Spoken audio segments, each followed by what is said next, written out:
আজি আমি চিকেনৰ ৰেচিপি বনাম বিৰাটে সহজ উপায়েৰে বলকচোন কি লাগে চাওঁ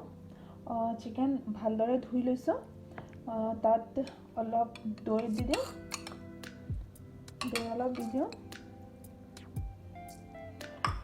কৰ্ণফ্লাৱাৰ লৈছোঁ 2-3 চামুচমান কৰ্ণফ্লাৱাৰ লৈছোঁ তাৰপিছত অকণমান জিৰা লৈছোঁ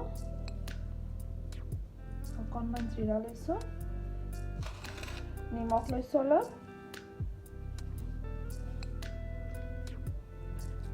অলপ নেমুৰ ৰস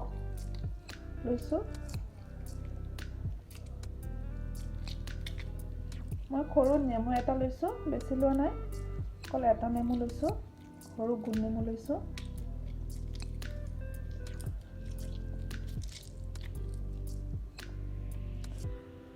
আৰু এটা কণী লৈছোঁ কণী ভাঙি দিম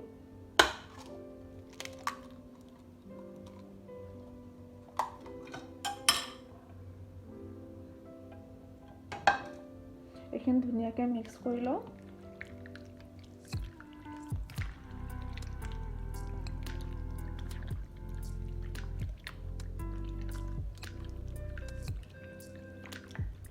এই মিক্স কৰি মই আধা ঘণ্টামান ৰাখি দিম আধা ঘণ্টাৰ পিছত ইয়াৰ যি বাকীখিনি আছে সেইখিনি কণ্টিনিউ কৰিম এইখিনি ধুনীয়াকৈ মিহলাই লৈ আধা ঘণ্টামান আমি ৰাখি দিম ঢাকি থৈ দিম ফ্ৰেণ্ডছ চিকেন আধা ঘণ্টা হৈ গৈছে ৰখা এতিয়া পেনত তেল দিছোঁ অলপ গৰম হ'বৰ কাৰণে গৰম হোৱাৰ পিছত মই এটা এটাকৈ চিকেনটো দিম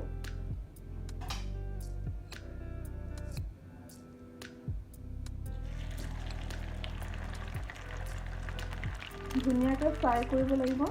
এটা এটাকৈ চিকেন দি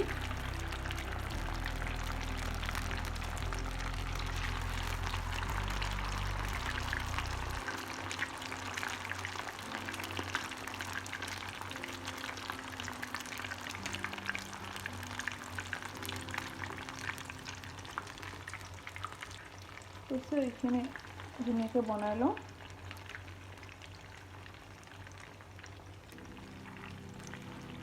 এইটো ধুনীয়াকৈ ফ্ৰাই হ'বৰ কাৰণে ৰাখি দিম মই গেছটো এনেকুৱা ল' টু হাই ফ্লেমত দিছোঁ অলপ ভালকৈ ফ্ৰাই হৈ লওঁ চিকেনটো অলপ সিজিলে চাই লওঁ হৈছে নাই 2-3-4 মিনিটমান পিছত হৈছে ধুনীয়াকৈ সিজিছে দেখা পাই আছে ধুনীয়াকৈ ৰঙা হৈছে গোটেইখিনি চিকেন উলটাই দিওঁ ধুনীয়াকৈ ফ্ৰাই হ'ব দিব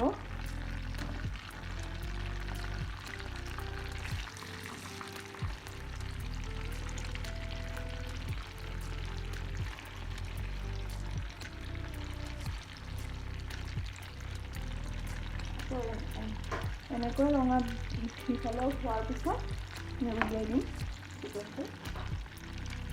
এই চিকেনখিনি ফ্ৰাই হৈ গৈছে এইখিনি উলিয়াই দিওঁ এতিয়া ধুনীয়াকৈ ফ্ৰাই হৈ গৈছে উলিয়াই দিওঁ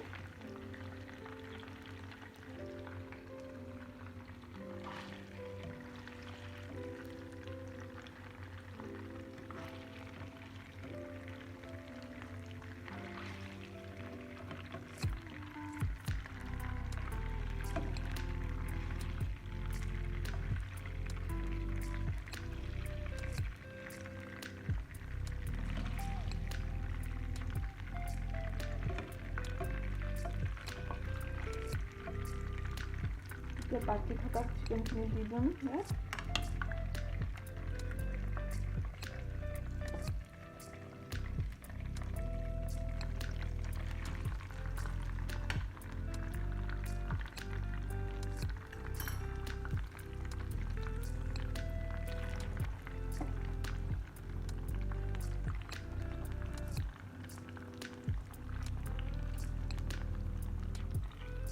মোৰ দুবাৰত হৈ যাব চাগে চিকেন ফ্ৰাই গোটেইখিনি দি দিছোঁ এইবাৰ ফ্ৰাই হোৱাৰ পিছত তাৰপিছৰ ৰেচিপি এই চিকেনখিনিও হৈ গৈছে এতিয়া এই চিকেনখিনি উলিয়াই লওঁ দেখিছে ইমান ধুনীয়াকৈ ৰঙচুৱা হৈ গৈছে চিকেনখিনি উলিয়াই লওঁ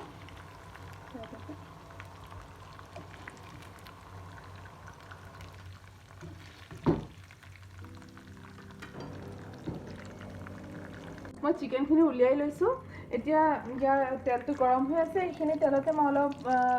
বনাই লওঁ যিখিনি বনাব বিচাৰি আছোঁ নাজানো কেনেকৈ কি কয় নামটো অলপ পিঁয়াজ লৈছোঁ আৰু পিঁয়াজৰ কলি উলিয়াই লৈছোঁ গৰম মছলা লৈছোঁ আৰু এটা নহৰু লৈছোঁ সেইখিনি কাটি লৈছোঁ আৰু আদা লৈছোঁ আদা কুটি লৈছোঁ আৰু কেপচিকাম সৰু আছিলে সেইটো কেপচিকাম লৈছোঁ আৰু বিলাহী এটা লৈছোঁ চাওঁচোন এতিয়া কৰোঁ এই পিঁয়াজখিনি দি দিওঁ যিখিনি কাটি লৈছোঁ মিহিকৈ এই পিঁয়াজখিনি দি দিওঁ এতিয়া পিঁয়াজখিনি অলপ ৰঙচুৱা হৈ লওক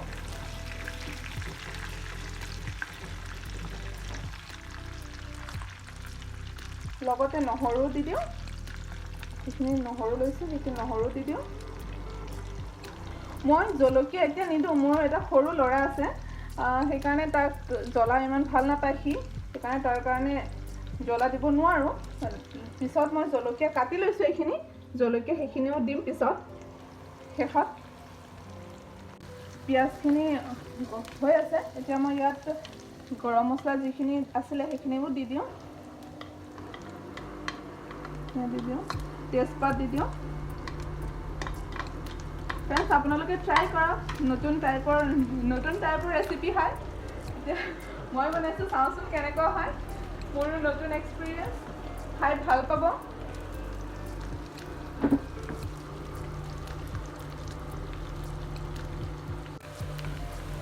ফ্ৰাই হৈ আছে এতিয়া মই এই টমেটোখিনি দি দিওঁ টমেটো আৰু অলপ কেপচিকাম আছিলে এইখিনি দি দিওঁ এইখিনি অলপ সিজিবৰ কাৰণে ৰাখি দিওঁ নাথাকোঁ বাৰু এনেকৈয়ে সিজাওঁ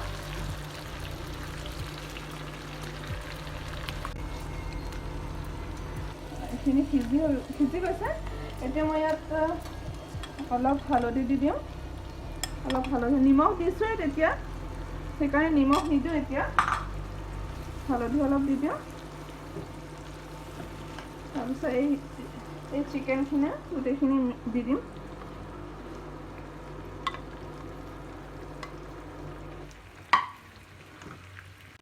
এতিয়া অলপ কেচাপ দি দিম ইয়াত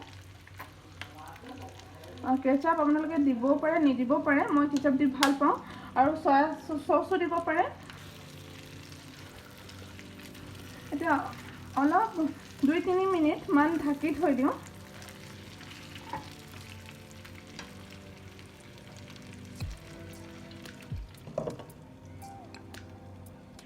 এতিয়া 3-4 মিনিটমান হৈ গ'ল সিজি গৈছে চাই লওঁ ধুনীয়া হৈ গৈছে এতিয়া এই চিকেনটো উলিয়াই লওঁ প্লেটত উলিয়াই লওঁ চিকেনটো চিকেনটো ৰেডি হৈ গৈছে আপোনালোকে ট্ৰাই কৰিব প্লিজ কমেণ্ট ছেকশ্যনত লিখিব নাপাহৰিব কেনেকুৱা লাগিল খাই আৰু লাইক আৰু ছাবস্ক্ৰাইব কৰিব নাপাহৰিব ধন্যবাদ